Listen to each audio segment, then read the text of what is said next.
കർത്താവ് യേശുക്രിസ്തുവിൻ്റെ അതിവിശുദ്ധ നാമം വാഴ്ത്തപ്പെടുമാറാകട്ടെ. അപ്പോസ്തലൻ പൗലോസ് കൊലോസ്യർക്ക് ലേഖനം എഴുതുമ്പോൾ 1-ാമത്തെ അധ്യായം 15-ാമത്തെയും 16-ാമത്തെയും വാക്യത്തിൽ ഇങ്ങനെ പറയുന്നു: അവൻ അദൃശ്യനായ ദൈവത്തിൻ്റെ പ്രതിമയും സർവ്വസൃഷ്ടിക്കും ആദ്യജാതനുമാകുന്നു.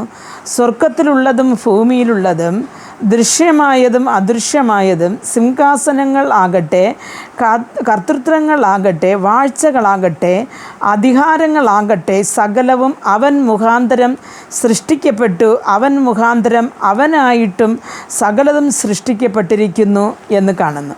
പ്രിയ ദൈവമക്കളെ, അപ്പം ഇവിടെ കാണുന്നതെന്ന് പറഞ്ഞാൽ നമ്മുടെ ദൈവം ആത്മാവാകുന്നു. അപ്പോൾ ആത്മാവായ ദൈവത്തെ ഒരിക്കലും നമുക്ക് നമ്മുടെ ഈ ഒരു നഗ്ന കണ്ണുകൾ കൊണ്ട് അല്ലെങ്കിൽ മാംസ കണ്ണുകൾ കൊണ്ട് ഒരിക്കലും നമുക്ക് ആ ദൈവത്തെ കാണുവാൻ പറ്റത്തില്ല.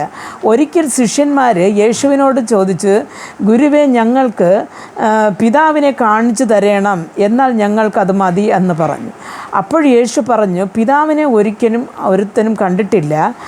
എന്നെ കണ്ടവൻ പിതാവിനെ കണ്ടിരിക്കുന്നു, ഞാനും പിതാവും ഒന്നത്രേ എന്ന് പറഞ്ഞു.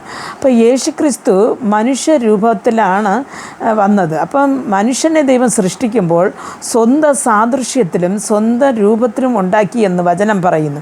ആയതുകൊണ്ട് എൻ്റെ പ്രിയ ദൈവമേ, ആത്മാവായ ദൈവത്തിന് നമ്മുടെ ആ ഒരു ദൈവത്തിൻ്റെ ആ ഒരു സ്വഭാവം, ആ ഒരു നന്മ, ആ ഒരു രൂപത്തിലാണ് കർത്താവ് നമ്മെ നിർമ്മിച്ചത്.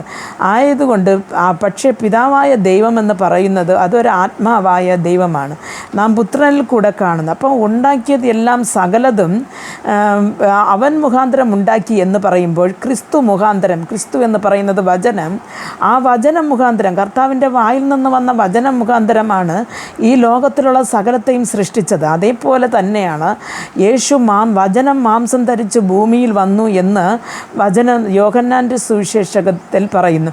പ്രിയ ദൈവമക്കളെ, ആ ഒരു യേശു ക്രിസ്തു പറയുകയാണ്, എന്നെ കണ്ടവൻ പിതാവിനെ കണ്ടു എന്ന്. അപ്പോൾ പിതാവും ഞാനും ഒന്നത്രേ എന്ന്. അപ്പോൾ നാം യേശു ക്രിസ്തുവിനെ ആരാധിച്ചാലും നാം അതിൽ കൂടെ നാം ആരാധിക്കുന്നത് പിതാവിനെയും പിതാവിൻ്റെ ആത്മാവായ ദൈവമായ പരിശുദ്ധാത്മാവ്. ഇത് മൂന്ന് ദൈവങ്ങളല്ല, ഈ മൂന്നും ഏക ദൈവമാണ്, ഏക കാര്യമാണ് അവർ ചെയ്യുന്നത്, ഏക ചിന്ത ഉള്ളവരാണ്. അപ്പോൾ നാമും അവരിൽ ഒന്നായിരിക്കേണ്ടതിന് നാമും ക്രിസ്തുവിൻ്റെ ചിന്ത നമ്മളിലും നിറവേറുവാൻ, ക്രിസ്തുവിൻ്റെ കൽപ്പനകൾ അനുസരിച്ച് നടക്കുവാൻ ദൈവം നമുക്ക് ഓരോരുത്തർക്കും കൃപ നൽകട്ടെ. പ്രാർത്ഥിക്കാം.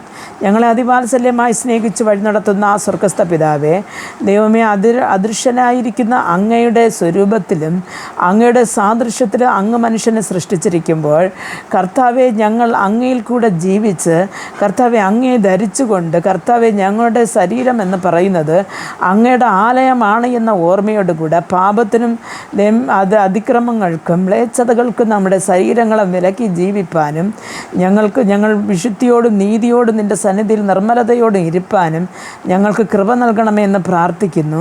ഞങ്ങളെ നിൻ്റെ കരങ്ങളിൽ പരമേൽപ്പിക്കുന്നു. ഞങ്ങളെ ഞങ്ങളുടെ തലമുറകളെയും കർത്താവിൻ്റെ കൃപ കൊണ്ട് നിറയ്ക്കണമേ എന്ന് പ്രാർത്ഥിക്കുന്നു. യേശുക്രിസ്തുവിൻ്റെ നാമത്തിൽ ഞങ്ങൾ പ്രാർത്ഥിക്കുമ്പോൾ പ്രാർത്ഥന കൃപയോട് കേട്ട് മറുപടി നൽകി തരണം നല്ല പിതാവേ. ആമേൻ.